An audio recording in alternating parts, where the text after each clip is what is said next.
Assalamualaikum warahmatullahi wabarakatuh. Halo semuanya, perkenalkan nama saya Nurul Rusitasari, mahasiswi di Institut Agama Islam Negeri yang ada di Metro.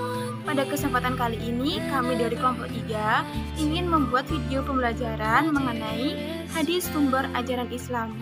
Sebelum memulai materi, izinkan saya untuk memperkenalkan anggota dari kelompok kami. Yang pertama itu ada Nur Malasari yang ber-NPM 2103010050. Kemudian saya sebagai moderator bernama Nurul Rusitasari ber-NPM 2103010052. Dan yang terakhir itu ada Resti Agustin ber-NPM 2103011079. Untuk memulai materi, lanjut ke slide berikutnya ya. Nah, di sini ada pengertian hadis. Apa sih pengertian hadis itu? Jadi, al-hadis menurut bahasa berarti sebagai bahasa yang baru terjadi ataupun ketetapan yang disampaikan oleh Rasulullah secara lisan.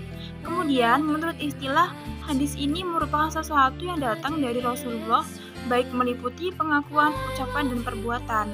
Maka, kesimpulan dari pengertian hadis ini adalah segala sesuatu yang disandarkan kepada Nabi Muhammad SAW yang menjadi tumpuan umat Islam hingga saat ini.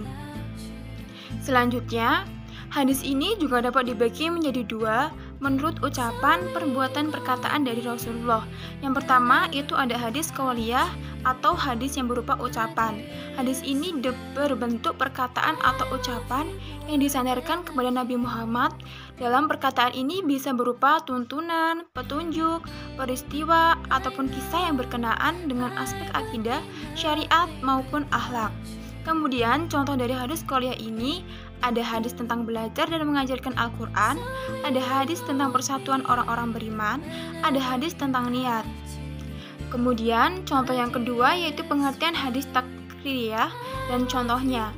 Hadis takririyah adalah hadis yang memuat tentang perbuatan para sahabat yang telah diikrarkan oleh Rasulullah SAW. Menurut Abu Ubaidah dalam buku Tafsir Al-Asas, ikrar tersebut dapat berupa sikap diamnya Rasulullah. Dalam kondisi ini, Rasulullah tidak mengatakan sesuatu, dia pun menyuruh dan tidak pula melarangnya. Kemudian, menurut Asif Rudi Nurjaman memaparkan pendapat lain. Menurutnya, keadaan diamnya Nabi itu dapat dilakukan pada dua bentuk, yaitu yang pertama, Nabi itu mengetahui bahwa perbuatan itu pernah dibenci dan dilarang olehnya. Maksudnya, diamnya Nabi ini merupakan menunjukkan bahwa perbuatan tersebut tidak boleh dilakukan. Kemudian, yang kedua merupakan pernah melarang perbuatan itu sebelumnya, tetapi tidak diketahui pula haramnya. Diamnya Nabi dalam hal ini menunjukkan hukumnya adalah menyediakan keberadaan untuk diperbuat, karena jika perbuatan itu dilarang, tetapi Nabi mendiamkannya padahal ia mampu untuk mencegahnya. Berarti Nabi itu berbuat kesalahan, sedangkan Nabi ini bersifat terhindar dari kesalahan. Nah, tadi kan kita sudah membahas mengenai pengertian hadis. Di sini ada fungsi hadis menurut para ahli beserta contohnya. Yang pertama itu menurut Bayan at-Tafsir yang menafsirkan isi Al-Quran. Fungsi hadis terhadap Al-Quran ini selanjutnya adalah sebagai bayan at-tafsir yang berarti memberikan tafsiran perincian terhadap isi Al-Quran yang masih bersifat umum, mujmal, serta memberikan batasan-batasan persyaratan pada ayat-ayat yang bersifat mutlak atau takin. Kemudian, contoh hadis sebagai bayan at-tafsir adalah penjelasan Nabi Muhammad mengenai hukum pencurian. Kemudian, menurut bayan at-tashri yang memberi kepastian hukum Islam yang tidak ada di Al-Quran. Nah, sedangkan fungsi hadis terhadap Al-Quran itu sebagai bayan at-tashri, ia sebagai memberi kepastian hukum atau ajaran-ajaran Islam yang tidak dijelaskan dalam Al-Quran. Biasanya Al-Quran hanya menerangkan pokok-pokoknya saja. Contoh hadis ini mengenai zakat fitrah, bahwa ini yaitu Rasulullah telah mewajibkan zakat fitrah kepada umat Islam pada bulan Ramadan atau Syah, kurma atau gandum untuk setiap orang, baik merdeka atau hamba laki-laki ataupun perempuan. Nah, yang ketiga ini yaitu bayan nasak atau mengganti ketentuan terdahulu. Fungsi hadis ini terhadap Al-Quran selanjutnya adalah bayan nasak. Para ulama mendefinisikan bayan nasak ini berarti ketentuan yang datang kemudian dapat menghapuskan ketentuan yang terdahulu. Sebab ketentuan yang baru ini dianggap lebih cocok dengan lingkungan yang lebih luas.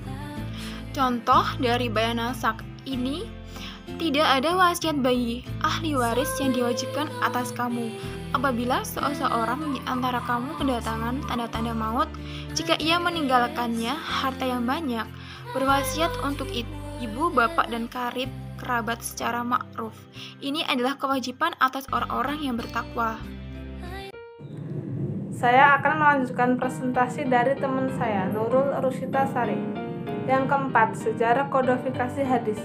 Hadis dilakukan dan dimulai pada masa dinasti Umayyah yang dipimpin oleh Umar bin Abdul Aziz, seorang khalifah yang terkenal adil dan wara, hingga beliau disebut sebagai Khalifah Rasyidin. Yang kelima, beliau menetapkan dan memerintah ulama-ulama pada masanya untuk melakukan kodifikasi hadis disebabkan karena kesadaran beliau atas banyaknya para perawi hadis. Semakin lama banyak yang meninggal, sehingga beliau khawatir jika hadis tidak segera dibutuhkan, maka akan hilang dan lenyap.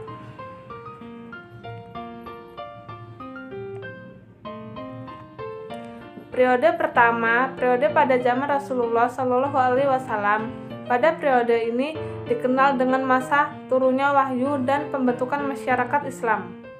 Sehingga pada awal-awal kemajuan Islam, Rasulullah Shallallahu Alaihi Wasallam melarang para sahabatnya untuk menulis hadis, karena di samping akan bercampurnya hadis dengan Al-Quran, juga agar umat Islam lebih fokus pada Al-Quran.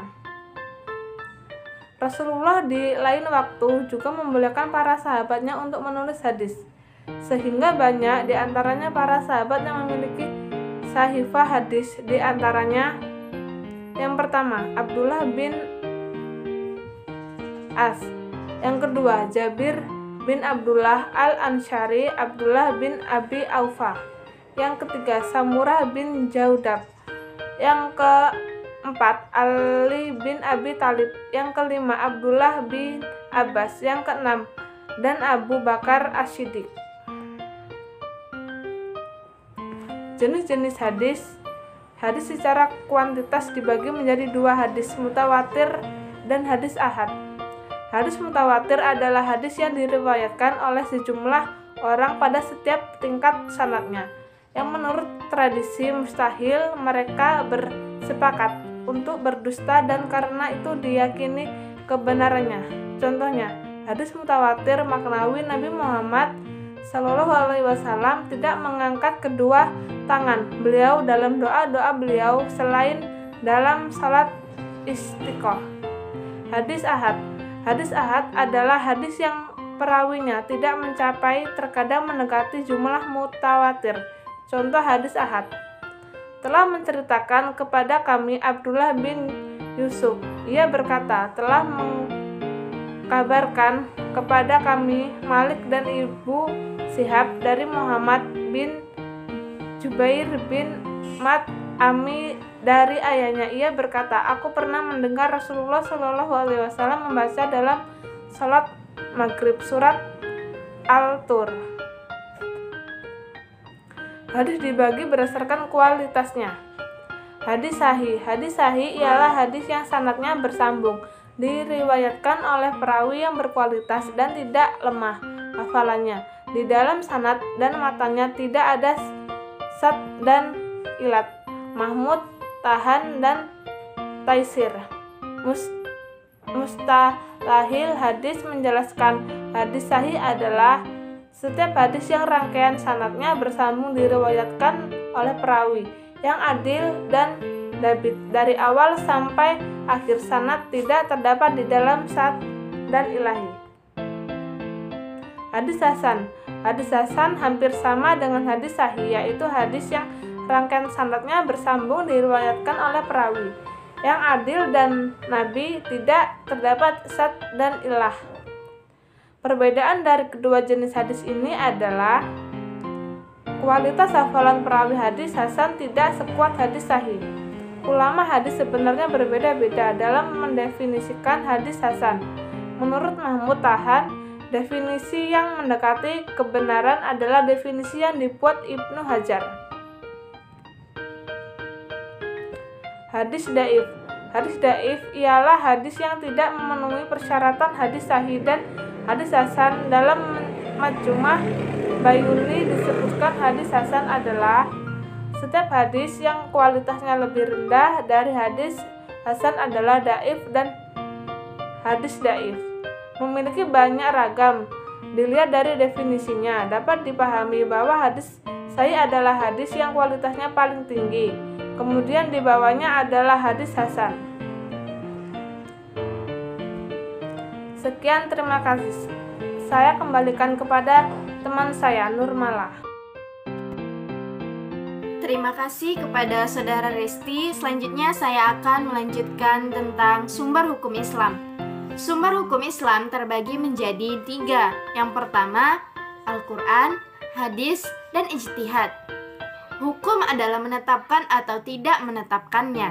Sedangkan sumber hukum Islam adalah segala sesuatu yang dijadikan dasar, acuan, dan pedoman agama Islam. Kata ingkar sunnah terdiri atas 2 kata, yaitu ingkar dan sunnah.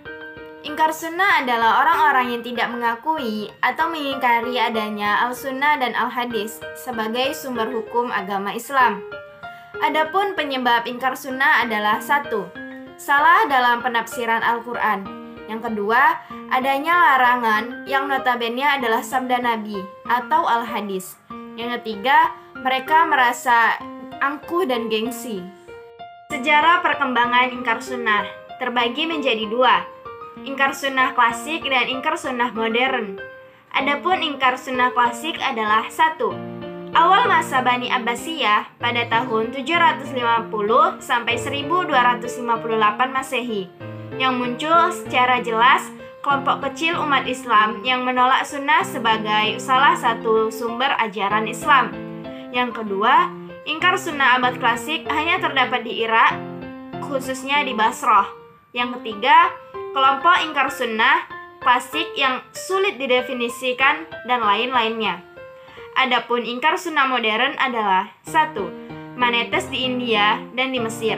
Yang kedua, tokoh-tokoh ingkar sunnah modern, Taufik Siddiq, Rasyid Khalifah, Ghulam Ahmad Paris, Qasim Ahmad, dan lain-lainnya.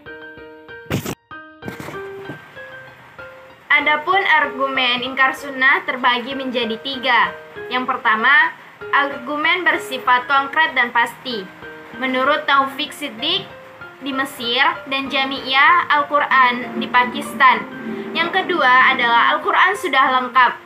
Menurut Taufik Siddiq dan Abu Ru'yah. Yang ketiga, Al-Quran tidak memerlukan penjelas. Argumen nakli. Adapun kelemahan argumen nakli. Seluruh argumen nakli dianjurkan oleh para pengingkar sunnah untuk menolak sunnah sebagai salah satu sumber hukum Islam adalah lemah sekali. Dapat dijelaskan sebagai berikut.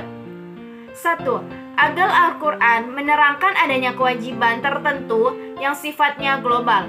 2. Nabi menetapkan suatu ketentuan yang dalam Al-Quran ketentuan itu tidak dijelaskan secara terperinci. Pada slide terakhir ini, saya memberikan suatu ungkapan menurut John Dewey yang berbunyi, pendidikan bukan persiapan untuk hidup, tapi pendidikan ini adalah kehidupan itu sendiri.